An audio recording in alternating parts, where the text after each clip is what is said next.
अस्सलाम वालेकुम एवरीवन। आज की जो हमारी लैब है वो है थ्रेडिंग के ऊपर। थ्रेडिंग क्या होती है, कैसे बनती है, क्यों यूज़ होती है, ये इस लैब में देखेंगे।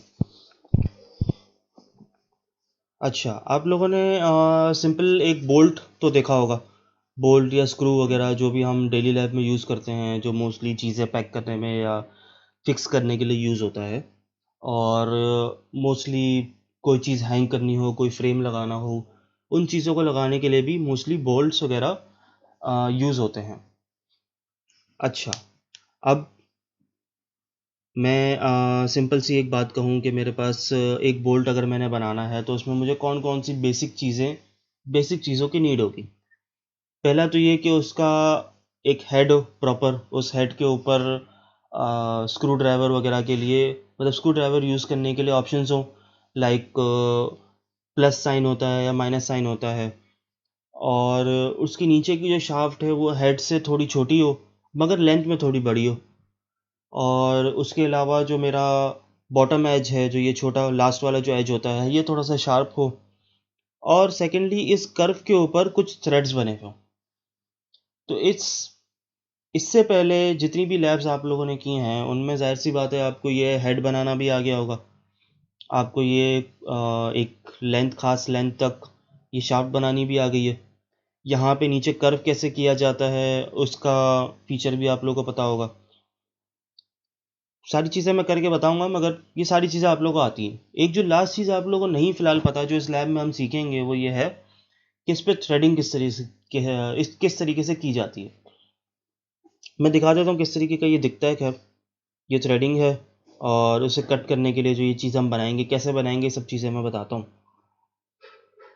खैर, हम डायरेक्ट सॉलिड वर्क्स पे आते हैं, बनाना शुरू करते हैं ताकि आप लोगों को पता चले। सिंपल मैं पार्ट में एंटर हुआ। पार्ट में एंटर होने के बाद मैं सबसे पहली चीज़ है कि मैं इसका हेड डिज़ाइन करूँ।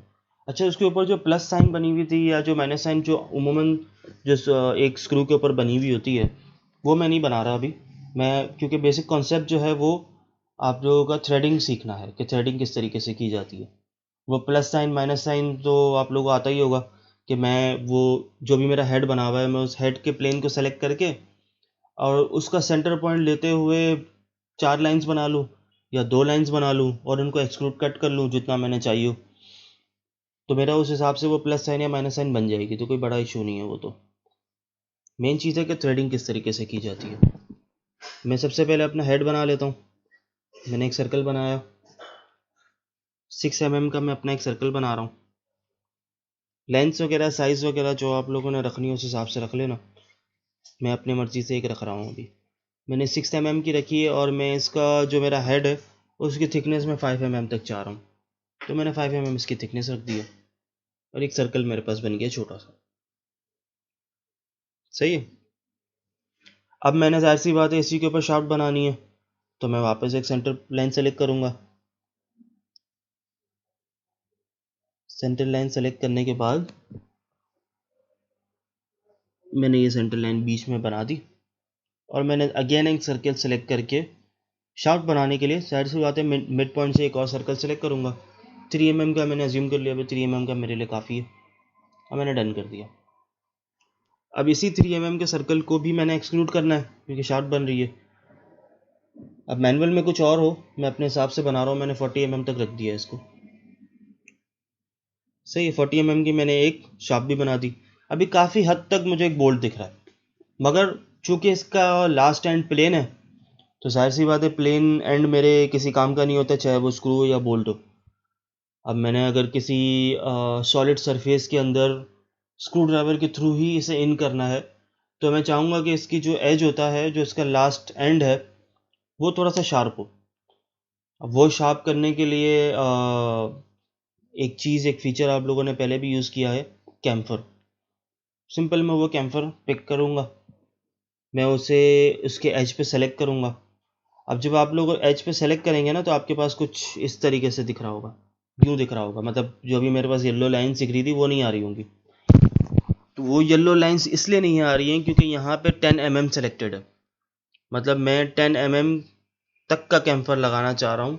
हालांकि वो फ़िलहाल इसलिए पॉसिबल नहीं है क्योंकि इसकी थिकनेस इतनी नहीं है, इसकी थिकनेस अभी मैंने सिर्फ 3 mm रखी हुई है।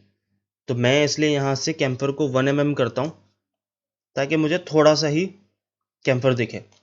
अब ये अगर मैं सेलेक्ट करता हूँ ना तो ये यहाँ पे कर्व तो आ गया, मगर ये बहुत कम सा है, मतलब ये इतना कुछ ज़्यादा कर्व नहीं है। अब ये बोल्ट के हिसाब से तो सही है, मगर अगर मैं कोई स्क्रू बना रहा होता जिनके एजेस बिल्कुल ही पॉइंटेड होते हैं, बहुत ही नुकीले होते हैं, वो करने के लिए मैं जस्ट अपने यहाँ पे जो मेरा डिग्री शो हो रहा होता है, मैं जस्ट यहाँ पे अपनी डिग्रीज बढ़ा दूंगा ना ये वाली, तो ये और शार्प हो जाएगा। तो उसका कोई इशू नहीं है, जब आप लोग जितना चाहो उस हिसाब से कर सकते हैं। अगर किसी ने कोई स्क्रू शेप बनाना हो, फिलहाल तो इस लैब का जो टास्क है वो तो बोल्ट ही है, अगर बाद में अहेड किसी को कोई स्क्रूज वगैरह डिज़ाइन करने हो तो वो भी इस पर कर सकते हो आप लोग। सही है, मैंने यहाँ पे कैम्फर करके इसको डन कर दिया। अब मैंने यहाँ पे एक फीचर लगाना है, जो मैंने स्पाइरल्स बनेंगे, जो मेरे ग्रूव्स बनेंगे या जो मेरे थ्रेड्स बनेंगे, वो बनाने के लिए मुझे यहाँ पे एक फीचर लगाना पड़ता है जिसका नाम है हीलिक्स इन स्पाइरल। मगर ये हीलिक्स इन स्पाइरल लगाने के लिए इसकी सबसे बेसिक नीड जो है, जो ये कहता है कि भाई अगर ये कर्व आपने लगाना है या अगर ये फीचर आपने लगाना है तो उसके लिए पहले आप मुझे एक रेफरेंस सर्कल दें। अब वो रेफरेंस सर्कल मुझे ये वाला चाहिए, मगर इसके ऊपर तो पहले से फीचर लगा हुआ है, तो मुझे एक और सर्कल बनाना पड़ेगा। तो मैं सिंपली स्केच में गया, सेंटर पॉइंट पे गया। अब मैंने यहाँ पे सर्कल तो बनाना है, मगर यहाँ पे देखें मुझे कोई भी मिड पॉइंट शो नहीं कर रहा, कोई भी लास्ट पॉइंट या मिड पॉइंट शो नहीं कर रहा। वो मुझे शो करेगा इस सर्कल के ऊपर जो मेरा सबसे लास्ट सर्कल रिमेनिंग है। तो मैं इसके ऊपर गया और मैंने अपना एज सेलेक्ट किया और मैंने एक सेंटर लाइन बना दी। सही है, ये सेंटर लाइन आप लोगों को शो हो रही होगी, इसका मिड पॉइंट भी शो हो रहा है। मैंने जस्ट सर्कल सेलेक्ट किया, मिड पॉइंट सेलेक्ट किया और लास्ट जो मेरा सेकंड सर्कल जो है वहाँ तक लेके जाऊँगा। वहाँ तक इसलिए लेके जाना है क्योंकि मेरा जो ये लास्ट वाला जो है ना, ये वाला जो एरिया है, ये सेकंड सर्कल है जो 3 mm का है। सही है, अगर मैं मिड वाले तक रखूँगा तो ये अंदर वाले के हिसाब से बनाना शुरू कर देगा, जिसकी मुझे नीड नहीं है। मतलब जो मेरे थ्रेड बनेंगे वो इनर साइड पे बन रहे होंगे इस वाले कर्व के, मुझे आउटर पे बनाने तो मुझे लास्ट वाले मतलब मैक्सिमम तरफ सेलेक्ट करना पड़ेगा। सही है, ये सर्कल बन गया। स्केच मैंने डन करना पड़ेगा आई गेस, नहीं ज़रूरत नहीं है। हेलिक्स इन स्पाइरल पे गया, हेलिक्स इन स्पाइरल पे आने के बाद अभी आप लोग देख रहे हैं ये एक लाइन आनी शुरू हो गई है, येलो येलो। अब ये इस सर्कल की निस्बत से येलो लाइन तो आ रही है, मगर ये काफ़ी हद तक बड़ी आ रही है और रिवर्स डायरेक्शन में भी आ रही है, मतलब उल्टी डायरेक्शन में आ रही है। मुझे तो इस वाली सरफेस के ऊपर चाहिए, तो सबसे पहले मैं रिवर्स डायरेक्शन करूँगा। अब मैंने रिवर्स डायरेक्शन भी कर दिया, मगर फिर भी ये सर्कल जो मेरे ये कर्व्स हैं ये बहुत बड़े हैं। तो आप मैनुअल में देखें, मैनुअल में मुझे एक बात बताता है कि जो मेरा ये वाला बोल्ट है ना, ये M10 का बोल्ट है। मतलब जो भी मैं इसके लाइंस वगैरह जो मैंने थिकनेस वगैरह रखी हैं अपने हेड की और जो नीचे मैंने शाफ्ट बनाई है, वो ऑलमोस्ट एक M10 बोल्ट के हिसाब से है जो उसकी लेंथ वगैरह है।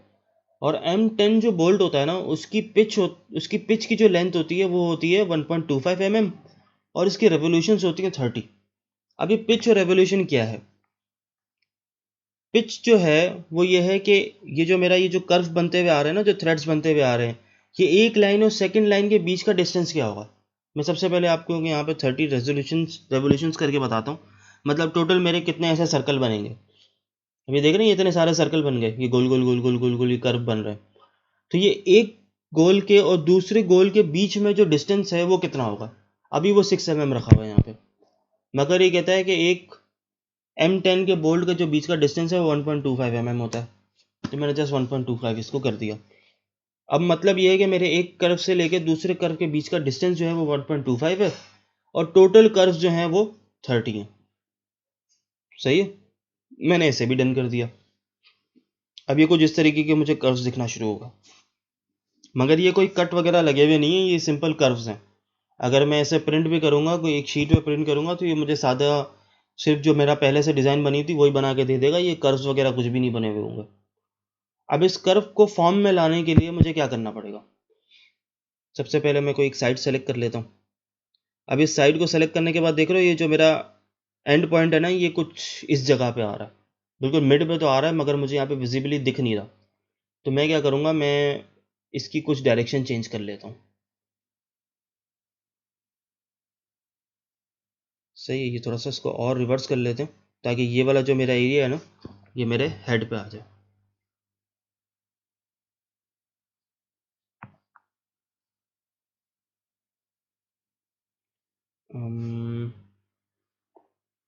Just second.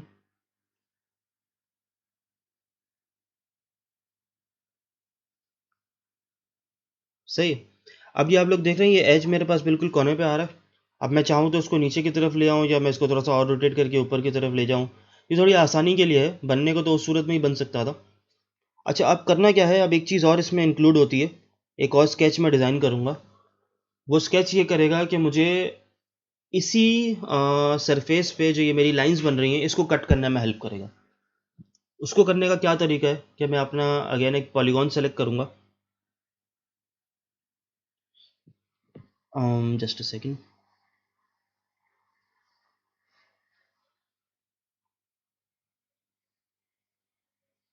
हाँ सॉरी, पॉलीगॉन सेलेक्ट करने के लिए मैंने सबसे पहले अपना एक प्लेन सेलेक्ट करना पड़ेगा कि मैंने किस प्लेन पे इसको बनाना है। फिलहाल मेरी इस पोजीशन पे मेरा टॉप प्लेन मैच कर रहा है, तो मैंने टॉप प्लेन सेलेक्ट कर लिया। अब मैंने पॉलीगॉन सेलेक्ट किया, मगर पॉलीगॉन मुझे नहीं चाहिए, मुझे ट्राइंगल चाहिए। तो ट्राइंगल के लिए मैं सिंपली इसके एंगल्स 3 कर दूंगा। तो अब ये जब जो भी शेप बनाएगा वो ट्राइंगल बनाएगा। अब यहाँ पे मुझे इस पॉइंट के इस एज पे मैंने यहाँ पे एक ट्राइंगल बनाना शुरू करना है, पॉलीगॉन बनाना शुरू करना है, जिसमें एक इंस्क्राइब सर्कल होता है। अब यहाँ पे देख रहे हैं, मुझे ये पॉइंट नहीं दिखा रहा, मुझे एज नहीं दिखा रहा, पॉइंट नहीं दिखा रहा। तो मैं इसे जस्ट जितना जूम इन कर सकता हूँ उतना जूम इन करूँगा, ताकि मैं किसी गलत जगह पे ना बना दूँ। और जिस तरह आप लोगों ने वो क्रैंक शाफ्ट बनाई थी, तो क्रैंक शाफ्ट में आपको यूज़ होगा कि आपको उसी लाइन के बिल्कुल एडजेसेंट, बिल्कुल उससे जोड़ के आपने सर्कल डिज़ाइन करना था 3D स्केच में। अगर वो नहीं करते थे तो वो पाइप फॉर्म नहीं करता था। तो इसमें भी यही इशू है। मैंने जस्ट इसको बिल्कुल जूम इन कर दिया और इसके एज से एक पॉलीगॉन बनाना शुरू कर दिया। वापस मैं जूम आउट कर दूंगा इसे। सही है, जूम आउट कर रहा हूँ। यहाँ पे देख रहे हो 90 डिग्री के एंगल पे मैं ये ट्राइंगल बना रहा हूँ। और ये मुझे कह रहा था कि आपका जो इंस्क्राइब सर्कल जो है ना, वो ऑलमोस्ट 0.6 mm होना चाहिए। मतलब उसका जो टोटल डाया है सर्कल का, वो 1.2 mm तक होना चाहिए। सही, ये दो चीज़ें मैंने कर ली यहाँ पे। अभी मैंने क्या किया, मैंने सबसे पहले एक सर्कल बनाया। सर्कल 6 mm का सर्कल बना के उसको 5 mm तक एक्सक्लूड किया, तो मेरा हेड बन गया। फिर मैंने उसी सर्कल पे एक 3 mm का सर्कल बनाया और उसे 40 mm तक एक्सक्लूड किया, तो मेरे पास ऐसी ये पाइप आ गया। मतलब मेरे पास ये एक शाफ्ट आ गई। वो शाफ्ट आने के बाद मैंने यहाँ पे कैम्फर लगाया 1 mm का, 45 डिग्री का। वो कैम्फर लगा के मैंने डन कर दिया, तो ये इस तरह से कर्व भी हो गया। सही है, थोड़ा सा कर्व भी आ गया। कर्व लगाने के बाद मैंने एक सर्कल बनाया इसके मिड से, जो कि यहाँ तक जा रहा था। हाइट वही होगी, मगर ये 6 mm 3 mm तक का था। वो सर्कल बनाने के बाद मैंने हेलिक्स एंड स्पाइरल वाला फीचर सेलेक्ट किया यहाँ से, और मैंने उस सर्कल को सेलेक्ट किया तो मेरे पास स्पाइरल्स आना शुरू हो गए, जिससे मैंने रिवर्स किया और इस शाफ्ट के ऊपर लेके आया। मैंने उसकी रेवोल्यूशन 30 रखी और मैंने उसकी पिच 1.25 रखी। वो करने के बाद मैंने इसे अपने स्क्रू को, सॉरी इस बोल्ट को थोड़ा सा रोटेट किया, ऐसे कि इसका जो ये मिड पॉइंट है ये थोड़ा सा मेरे पास अपवर्ड या डाउनवर्ड पोजीशन में कहीं पे आ रहा, टॉप प्लेन पे। वो करने के बाद मैंने यहाँ से टॉप प्लेन सेलेक्ट किया। टॉप प्लेन सेलेक्ट करने के बाद मैंने पॉलीगॉन सेलेक्ट किया।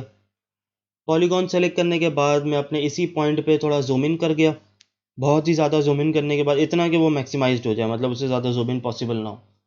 वो करने के बाद मैंने यहाँ पे अपना पॉलीगॉन बनाया जो कि एक्चुअली ट्राइंगल है, और मैंने इंस्क्राइब सर्कल की वैल्यू 0.6 रख दी। यहाँ तक आई होप कि सब कुछ समझ आ गया। सही है। ये करने के बाद मेरे पास एक फ़ीचर होता है अच्छा, ये मुझे यहाँ पे इससे डन करना पड़ेगा। सही, स्केच डन करना पड़ेगा। ये सब करने के बाद मेरे पास यहाँ पे एक ऑप्शन होता है स्वीप कट का।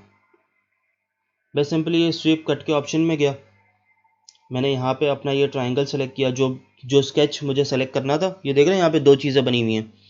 एक जो मैंने स्केच 4 जो पहला सेलेक्ट किया वो इसलिए किया है क्योंकि ये एक बना हुआ है कि किसकी निस्बत से मैंने काटना शुरू करना है।